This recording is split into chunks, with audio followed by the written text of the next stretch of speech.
Γεια σε όλους! Σήμερα θα μάθουμε για τους pointers. Οι pointers είναι ένα ευαίσθητο θέμα στον προγραμματισμό και θεωρείται δύσκολο για κάποιους αρχάριους. Μαζί θα προσπαθήσουμε να καταρρύψουμε αυτόν τον κανόνα, γιατί από τη στιγμή που θα καταλάβετε πώς δουλεύουν οι pointers, δεν θα έχετε θέμα ξανά. Οπότε, να ξεκινήσουμε από τον ορισμό τι είναι ένας pointer. Ένας pointer ουσιαστικά είναι ένας δείκτης, ο οποίος βλέπει σε μια διεύθυνση μνήμης. Τι σημαίνει αυτό? Όταν έρχομαι εγώ και ορίζω μια μεταβλητή, αυτή η μεταβλητή στη μνήμη έχει μια ταμπελίτσα, μια ετικέτα, όπου αυτή η ετικέτα έχει τον αριθμό της διεύθυνσης που βρίσκεται. Με την διεύθυνση μπορούμε να βρούμε το περιεχόμενο και να πάρουμε κατ' επέκταση το 40. Έστω ότι θέλουμε να βάλουμε έναν pointer να κοιτάει αυτή τη μεταβλητή εδώ, αυτό που μπορούμε να κάνουμε είναι να ορίσουμε τον τύπο του pointer. Καταλαβαίνουμε ότι είναι pointer με το αστεράκι, οπότε αστεράκι, και το όνομα του pointer, όπως ορίζουμε μια μεταβλητή. Και τώρα θα πούμε, ξέρεις τι, τώρα επειδή δεν βλέπεις κάπου, θα σε βάλω να κοιτάς τη διεύθυνση, αυτό σημαίνει το ampersand, του number. Άρα αυτός ο pointer κοιτάει την διεύθυνση αυτής της μεταβλητής. Θα κάνουμε ένα std sin εδώ πέρα, και για να σας δείξω πιο συγκεκριμένα τι συμβαίνει στη μνήμη, θα βάλουμε ένα breakpoint εδώ πέρα με click στο κενό και θα ξεκινήσουμε το debugger. Debug, start debugging.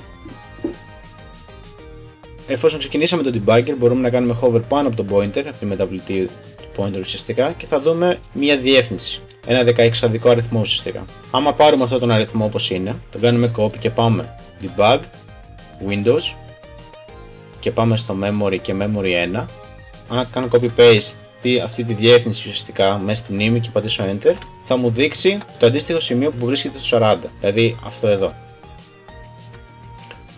Τις μεταβλητές μου αρέσει να τις σκέφτομαι ως κουτιά με κάποιες ετικέτες, κάποια labels πάνω. Τι σημαίνει αυτό? Έχουμε το 40, άρα αυτό το 40 μπαίνει σε ένα κουτί, το οποίο κουτί έχει μια ετικέτα, ένα αυτοκόλλητο, με έναν αριθμό, με έναν integer μεγάλο. Αν θέλουμε να δούμε τον integer, μπορούμε να τυπώσουμε την address ουσιαστικά της μεταβλητής αυτής.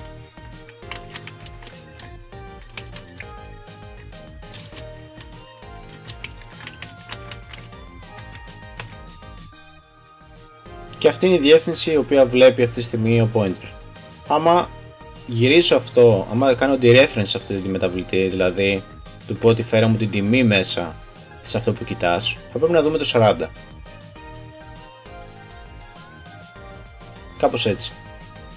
Οι pointers είναι χρήσιμοι για δύο λόγους. Μας δίνουν πρόσβαση στη μνήμη, άρα εμείς μπορούμε να πάμε απευθείας και να αλλάξουμε το περιεχόμενο του number χρησιμοποιώντας τον pointer, χωρίς να αναφερθούμε στο number ξανά, εφόσον έχουμε το reference του, και μας δίνουν τη δυνατότητα να μην δημιουργούμε κόπιες, δηλαδή αντίγραφα στη μνήμη. Έστω ότι θέλαμε να φτιάξουμε μια συνάρτηση η οποία τυπώνει αυτό το 40, αλλά με αναφορά στην μεταβλητή που έχουμε δώσει εδώ πέρα. Δηλαδή δεν θα φτιάξουμε αντίγραφα αυτή τη φορά, θα δώσουμε την θέση μνήμης που κοιτάει ο pointer, ώστε να μπορεί να πάει να πει απευθείας ότι ξέρεις τι, το περιεχόμενό σου είναι το 40, πάρ' το. Άρα θα πούμε print, θα κάνουμε ένα απλό print εδώ πέρα, και θα πούμε εδώ πέρα τι περιμένουμε. Περιμένουμε έναν integer, ο οποίος είναι η αναφορά σε ένα νούμερο. Δεν μας ενδιαφέρει τι. Όπως είπαμε εδώ, η μεταβλητή είναι ξεχωριστή από όλο το υπόλοιπο πρόγραμμα και είναι μόνο μέσα στο scope της συνάρτησης. Αν δεν θυμάστε τι συμβαίνει με τις συναρτήσεις, μπορείτε να γυρίσετε στο βίντεο με τις συναρτήσεις. Αυτό εδώ ουσιαστικά μου λέει ότι πλέον περιμένω reference. Περιμένω να μου δώσεις δηλαδή μια διεύθυνση και δεν θα φτιάξω αντίγραφο, θα πάρω απλά τη διεύθυνση της μεταβλητής που θα μου δώσεις. Άρα, εγώ αν έρθω εδώ πέρα τώρα και πω ότι θα κάνω print και δώσω το number, άμα το τυπώσουμε εδώ,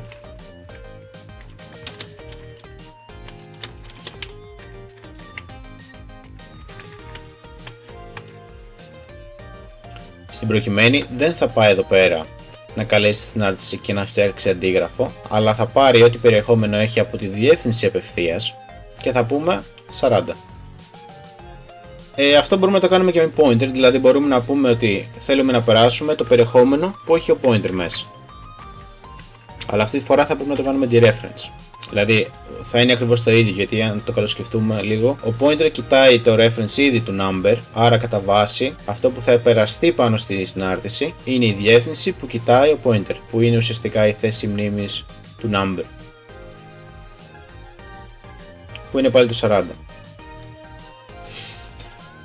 Το concept εδώ είναι το εξής, ότι οι pointers μας δίνουν κάποια ευελιξία, αλλά δεν είναι κάτι που χρησιμοποιείται τόσο πολύ εφόσον χρησιμοποιούμε τα references. Δηλαδή, όπως είδατε τώρα, μπορούσαμε να παραλείψουμε αυτό το κομμάτι εδώ, απλά περνώντας τη μεταβλητή μέσα,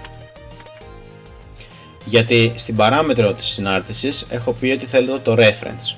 Θα πάρεις το reference αυτής της μεταβλητής που θα μου δώσεις. Έχω παρακάμψει τον pointer ουσιαστικά, γιατί αυτή η συνάρτηση θα πάει να βρει απευθείας την θέση μνήμης και θα την αλλάξει. Μπορούμε δηλαδή να την αλλάξουμε εδώ πέρα, να πούμε χ και βάλουμε 50 για παράδειγμα. Και θα το τυπώσω και μία εκτός της συνάρτησης για να δείτε ότι όντως άλλαξε το reference απευθείας. Βλέπετε. Αυτά λοιπόν ήταν τα βασικά στους pointers και θα ήθελα να τα ξαναγράψετε κι εσείς από την αρχή ώστε να καταλάβετε λίγο τι συμβαίνει, ίσως ένα χαρτί με μολύβι να βοηθήσει σε αυτή την αναπαράσταση και όπως πάντα να έχετε μια όμορφη μέρα. Cheers!